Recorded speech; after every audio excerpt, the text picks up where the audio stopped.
So my old hatchet's looking a little bit worse for wear.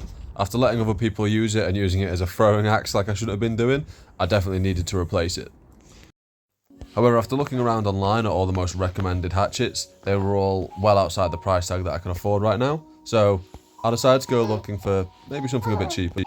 After a quick YouTube search, I came across tons of videos of people modifying cheap hatchets, but most of these were done by professionals with really good power tools, but I decided to see what I could do with some simple hand tools.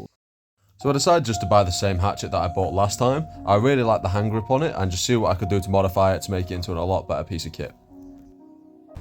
And as it turns out, it only took me about 2 hours to make an absolutely great bit of kit from it. I did it with nothing but a simple file, a knife and some paracord. So I actually love this axe as a basic axe. I love the shape of the handle. It's got 3 distinct positions on it. It's got the long one, more power, less accuracy, good comfortable middle position. It's got the nice choker position here for that finer work. Now, problem with this axe, it's got a varnish on, so I need to remove and oil the handle. And I need to modify the head. That is very blunt. I don't know how well you can see that on camera. Rolled over bird here. So I'm going to modify the handle. I'm also going to put some protection here. And I'm going to sort this out. And it does have quite a sharp drop here. Very, very sharp drop here. So I'm going to flatten this angle out a little bit. So it'll take quite a while, but it's actually very simple to do, quite easy for beginners. So let's turn this cheap axe into a top tier bushcraft axe. Now, step 1 of removing this varnish. You need to fix the axe down. Now, I don't have a clamp or anything out here, but it's quite simple. Fixed. All we're going to do, take a knife, keep it parallel and just scrape it along the wood, and this awful varnish coating they put on just comes off quite easily. Now you want to do this all the way down, both sides and the end. Just literally just scrape. Not super deep, but as you can see, these kills of varnish are coming off. It's thin layers. So as you can see here, the back of the wood here, where we've taken the varnish off, is lighter than the side here with the varnish on. So we're just going to go all the way around and do that all the way around the handle. Final step, we need to make sure that we get all the varnish off these ends around here as well, on these rims. And then we're just going to sandpaper the varnish off the top here.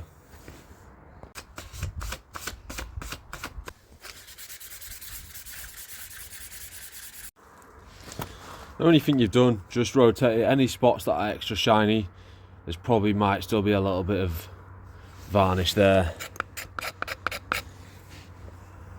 That there is where the sticker was. I'm going to wash that with a little bit of hot water in a moment. But I'm pretty confident with that. Give it a little bit of a tidy up with some coarse sandpaper. Now this part is the most time consuming part, simply because it takes a couple of days to apply, let it dry, apply, let it dry. But they add chemical drying agents to the boiled linseed oil now, whereas they didn't used to. So always wear some protection, some gloves or latex gloves, rubber gloves, whatever you've got, in order to just protect your hands from some of the nasty chemicals.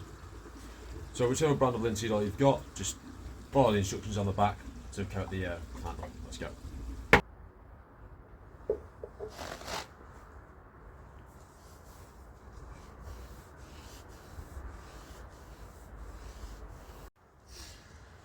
When you're happy you've got a nice even coat, just leave it somewhere to dry. So if you actually read, boiled linseed oil rags are actually known to spontaneously combust. So what we're going to do with this is we're going to wet it and then we're going to throw it away. So it's been about 24 hours. The first coat is dry. Looks good. Let's put a second coat on it. Right guys, so I'm just filming this next bit from my kitchen because it's dark and wet outside, because it was daytime but then I ended up on dad duty, so now it's dark and wet. So it's been about 3 days and the coat on this is fully set. I've done 2 coats on it. The good thing about oil is, you can always add more coats, but I'm happy with 2. Might add a 3rd if I don't think it's protected very well, but sticking with 2 for now. But so this is the old hatchet. And I lent it to a lot of people because I used to teach bushcraft, and as you can see, overstrike a lot, absolutely damaged it in there. So I actually just want to protect this part of the handle. So what we're going to do simply with that is some paracord. As you can see, the difference between the one with the varnish on it and then the one that's been stripped and had the wax put on it, the oil put on it, is a lot better. Obviously this is a bit dirty from being used, but simple bit of paracord, we're just going to protect that then. Take any paracord you want, doesn't matter. I'm just using this camera stuff, it's just what I've got laying around. Just put a bit of paracord on it, although I will not be letting other people use this one. Quite simple. All we're going to do is just make a loop of paracord, put it on the hatchet where you want it to be, and just take your long half and just wrap it round, and then just keep wrapping it round all the way up. Now I don't want to make this too thick or go too far down because I still want to be able to use this top hand position. So just one pulled tight layer of paracord should hold. As you can see, I'm 3 wraps around, it's starting to go up. Just do the same thing all the way up and I'll show you how to finish it off. Right, so we've got to this point at the top, I've cut the excess off. We've got a loop here and the little bit sticking out the bottom. So what we're going to do is feed the top through this loop. Right, and then we're going to get this bottom one and we're just going to pull it down, pull it tight. Hold both and just pull it tight like that, okay? Push it up, hold it still, pull tight with one hand, like so. And all we're going to do is cut these excess bits off and just melt it like we would with regular paracord. But see, I've not come too far down, I just want to protect just this first couple of inches here, just from a bit of overstriking. And it's still thin enough that I can still get my hand around it and still use it for control for some carving work once I've sorted the head out later. So, there we go. Alright guys, next day I'm back outside. Now, I've pretty much finished everything I want to do on this handle. So now we just need to work on the head. Now, the only drawback of this hatchet is I don't like how light the head is. So it's 450 grams, which is basically a pound for all you wrong people out there. So 450 grams, basically a pound. So it's a little bit light. I wish it was probably 600 grams, pound and a half. But this brand, they only do a 450 gram and a 900 grams, so like a 1 or 2 pounds. There wasn't an intermediate size, and I really wish there was. To keep this handle the same size, just make the head a little bit bigger. Put it down this way a little bit, maybe flatten out this profile a little bit more, and it'd be pretty much perfect. But that's what we're going to do now. There's quite an aggressive point on it, so when the hatchet comes up, and then there's quite an aggressive point on it like that, which can make it quite hard to carve fine things, so we want to flatten it out a little bit. So all we're going to do is for that is just a simple file, and it's a really easy technique even for beginners to do, so I'll show you how to do that now. So, unfortunately, my vise and workbench are actually packed away because I'm moving house and I did not plan very well for this video. However, all I actually need to do this, I've just strapped it down to a board and it's solid enough for this. All we need for this part of it is a rag or a tea towel, or this is a handkerchief, and our file. Now, because this is quite a small hatchet head, I'm using quite a thin bit of material. If it was a bigger hatchet head, I'd use a thicker bit of material to get a better angle on it. But all we're simply going to do is you're going to place this on the highest point of the hatchet head there, and then we're going to use it as a pivot point to go up and down across here. We're going to go 100 times, and then what we're going to do is we're going to fold it in half, double the thickness, do another 100 times, and then do it again another 100 times at that thickness. So it's quite a simple process. Fold it,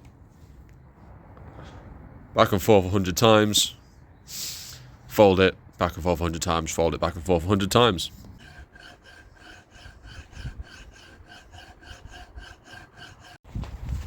As you can see here, that's the first 100. It's not quite, a lot of these cheaper hatchets, they're not quite evenly cast, as you can see. But the reason I'm only doing 100, some people might do a lot more, is because you can always do more, you can't do less. So I've done 100, I'm quite happy with that. Might do a little bit more at the edges here, and then I'm going to fold it in half and do another 100.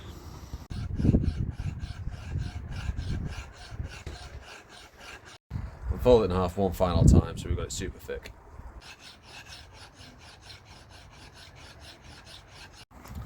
At this point we can feel there's like a burr under here, which is what you quite often get for sharpening. So then we'll do the same on the other side, and then we'll get a whetstone out and we'll finish it off. Okay, I've been back and forth a couple of times on both sides just to make sure it's truly even. done the same thing on both sides, looked down it and then done a little bit of modification on each side. I am happy with the grind now. Now I'm just going to sharpen it up. Got my whetstone soaking the water there, so let's get this done.